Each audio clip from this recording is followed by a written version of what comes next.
Il arrive un moment dans la vie où l'on comprend que l'intelligence académique ne suffit pas. On peut avoir des diplômes, des compétences, des talents, et pourtant se faire manipuler, se faire écarter, se faire dominer. Pourquoi? Parce que le monde n'est pas uniquement gouverné par la logique. Il est gouverné par la psychologie humaine. Et la psychologie humaine est rarement douce. Les gens sourient et calculent en même temps. Ils complimentent et comparent en même temps. Ils promettent et évaluent en même temps. Si vous ne comprenez pas cela, vous jouez un jeu dont vous ignorez les règles. Mais le jour où vous commencez à voir clairement, quelque chose change. Vous devenez moins naïf, plus observateur, plus stratégique, et lentement, dangereusement intelligent. Voici les 5 premières leçons. Première leçon. Les gens sont guidés par l'intérêt avant d'être guidés par l'émotion. On aime croire que la loyauté est naturelle, que l'amitié est inconditionnelle, que l'engagement est permanent. Mais observez attentivement. Quand votre statut monte, certains se rapprochent. Quand votre situation baisse, certains disparaissent. Ce n'est pas toujours conscient, mais c'est réel. L'intérêt est un moteur puissant. Cela ne veut pas dire que tout le monde est mauvais. Cela veut dire que tout le monde protège d'abord sa position. Un esprit dangereux accepte cette réalité sans colère. Il ne construit pas sa sécurité sur l'approbation. Il construit sa sécurité sur sa valeur. Il développe des compétences. Il devient utile. Il devient difficile à remplacer. Quand vous devenez une ressource rare, la dynamique change. Vous cessez de courir après les relations. Les relations commencent à vous préserver. La lucidité enlève l'illusion. Et l'illusion détruite laisse place au pouvoir. Deuxième leçon. La gentillesse sans limite attire l'exploitation. On vous a appris à être poli, à être patient, à être compréhensif. Mais on ne vous a pas appris à poser des frontières. Chaque fois que vous acceptez quelque chose qui vous dérange profondément, vous envoyez un signal invisible. Chaque fois que vous tolérez un manque de respect, vous enseignez aux autres comment vous traiter.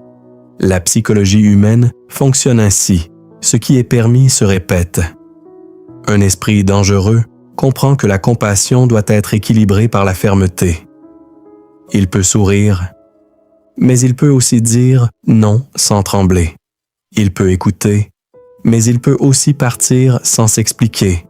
Ce n'est pas de la froideur, c'est de la discipline émotionnelle. Et la discipline émotionnelle crée le respect. Les gens ne testent pas ceux qui sont clairs, ils testent ceux qui hésitent. Si vous hésitez, ils avancent. Si vous êtes ferme, ils recalculent. Votre calme combiné à vos limites devient une force silencieuse. Troisième leçon. Celui qui contrôle ses réactions contrôle la situation. La plupart des gens sont prévisibles. On les provoque, ils explosent, on les ignore, ils insistent. On les critique, ils se justifient. Et chaque réaction devient une information. Quand quelqu'un peut anticiper votre réaction, il peut vous manipuler. Mais imaginez l'inverse. Imaginez une personne qui ne réagit pas immédiatement, qui écoute, qui observe, qui laisse un silence s'installer. Ce silence crée une tension, parce que le cerveau humain attend une réponse. Quand la réponse ne vient pas, l'autre doute, et le doute affaiblit. Un esprit dangereusement intelligent ne supprime pas ses émotions. Il les maîtrise, il respire avant de parler, il analyse avant d'agir, il choisit ses mots avec lenteur. Dans un monde dominé par l'impulsivité, la maîtrise devient intimidante. Quatrième leçon. L'image influence plus que la vérité. Cela peut sembler injuste, mais c'est psychologique. Le cerveau humain crée des raccourcis. Il juge rapidement. Posture, ton, regard, rythme. Avant même que vous ayez prouvé votre compétence, on vous a déjà évalué. Un esprit stratégique travaille sa présence. Il ne se précipite pas. Il ne parle pas trop vite. Il ne cherche pas à impressionner. Il comprend que la lenteur contrôlée inspire confiance. La rareté dans les mots augmente leur poids. Si vous parlez sans arrêt, vos paroles perdent de la valeur. Si vous parlez avec précision, chaque phrase devient une décision. La perception crée la hiérarchie, et celui qui comprend la perception influence la hiérarchie. 5e leçon. La peur est un signal, pas une faiblesse. La plupart fuient ce qui les intimide. Ils évitent les conversations difficiles. Ils retardent les décisions risquées. Ils choisissent la sécurité au lieu de la croissance. Mais la peur indique souvent une frontière. Une frontière entre qui vous êtes et qui vous pourriez devenir. Un esprit dangereux analyse sa peur. Il se demande « Pourquoi cette situation me déstabilise-t-elle? Qu'est-ce que je dois renforcer? Compétence, préparation, confiance ?» Puis il agit. Il se prépare davantage que les autres. Il apprend pendant que les autres hésitent. Il avance pendant que les autres doutent. La peur maîtrisée devient discipline. Et la discipline répétée crée la supériorité. À ce stade, quelque chose commence à changer en vous. Vous observez différemment. Vous voyez les dynamiques derrière les mots, les intentions derrière les gestes, les stratégies derrière les sourires. Vous parlez moins, mais vous comprenez plus. Vous réagissez moins, mais vous influencez davantage. Vous cessez d'être uniquement émotionnel. Vous devenez analytique, et cette transition intérieure est le début du véritable pouvoir. La plupart des gens cherchent à être aimés. Peu cherchent à être respectés. Encore moins cherchent à comprendre le jeu. Mais lorsque vous comprenez le jeu, vous n'êtes plus surpris. Et celui qui n'est plus surpris devient difficile à manipuler. Vous commencez à ressentir une stabilité nouvelle. Un calme qui ne dépend pas de l'approbation. Une confiance qui ne dépend pas du bruit extérieur. Ce calme n'est pas de l'arrogance, c'est de la lucidité. Et la lucidité, lorsqu'elle est combinée à la maîtrise, crée une présence particulière.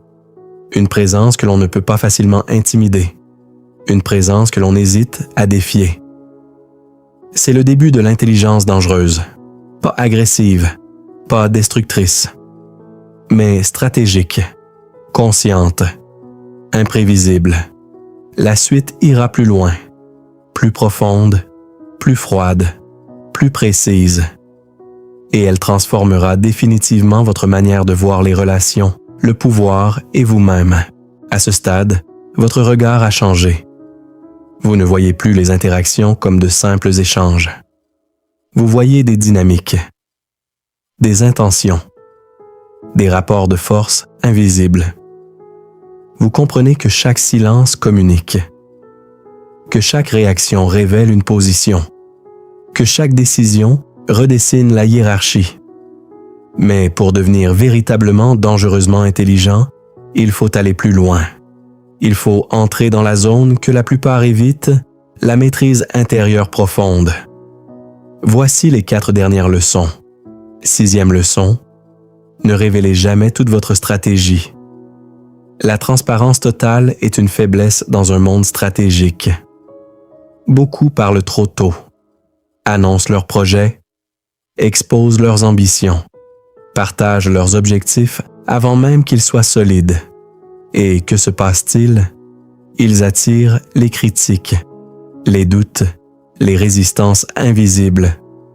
Un esprit dangereux comprend la valeur du silence. Il construit dans l'ombre. Il progresse sans bruit. Il prépare ses mouvements sans chercher l'approbation. Quand les autres découvrent son avancée, il est déjà trop tard pour l'arrêter. La surprise est un avantage psychologique immense. Si les gens savent exactement ce que vous préparez, ils peuvent s'y adapter. S'ils ignorent votre prochaine étape, ils doivent hésiter. Et l'hésitation est une fissure dans leur assurance. Gardez vos plans. Protégez votre vision. Révélez vos résultats, pas vos intentions. 7e leçon. Comprenez la hiérarchie invisible. Dans chaque environnement, il existe une structure non écrite.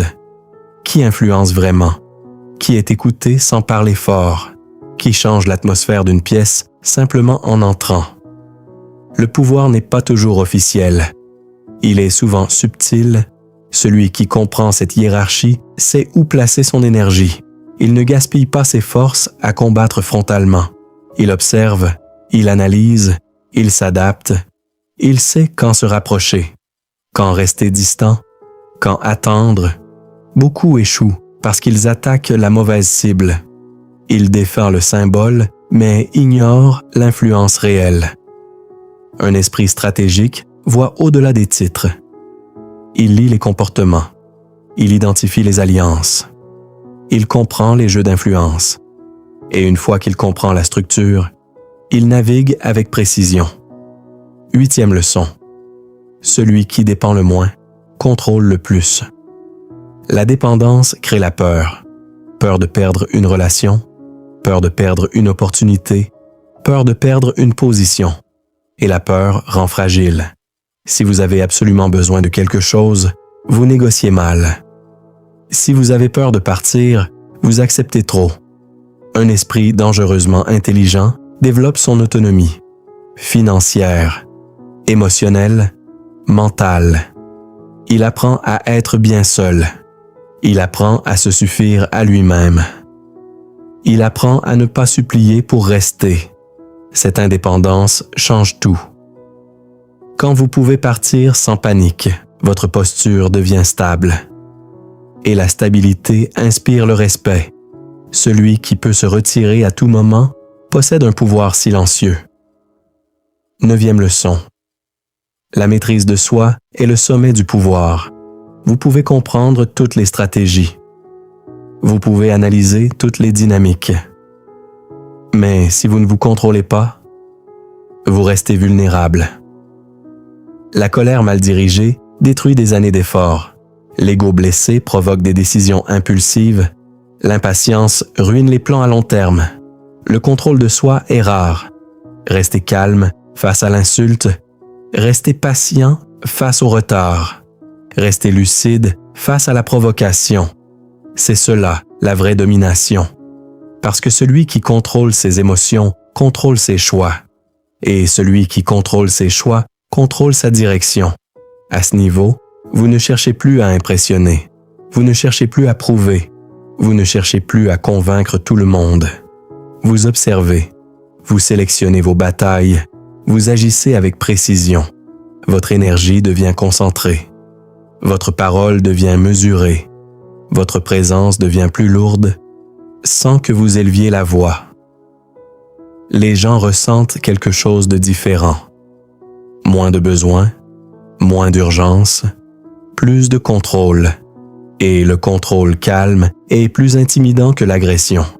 À présent, assemblez tout. Vous comprenez les intérêts. Vous posez des limites. Vous maîtrisez vos réactions. Vous contrôlez votre image. Vous transformez votre peur. Vous protégez vos stratégies. Vous lisez les hiérarchies invisibles. Vous développez votre indépendance. Vous cultivez la maîtrise de vous-même. Ce n'est pas de la manipulation, c'est de la conscience. C'est la capacité de voir le jeu sans être absorbé par lui. La plupart vivent en réaction. Vous commencez à vivre en décision. La plupart cherchent l'approbation. Vous cherchez la clarté. La plupart parlent trop. Vous observez. Et c'est là que naît l'intelligence dangereuse. Silencieuse, stable, stratégique. Pas pour écraser les autres, mais pour ne plus jamais être écrasé. Quand vous incarnez cela, vous n'avez plus besoin d'annoncer votre force. Elle se ressent, et le monde, inconsciemment, ajuste son comportement, parce qu'il reconnaît une chose rare, un esprit lucide, un esprit maîtrisé, un esprit impossible à manipuler. Voilà ce que signifie être dangereusement intelligent.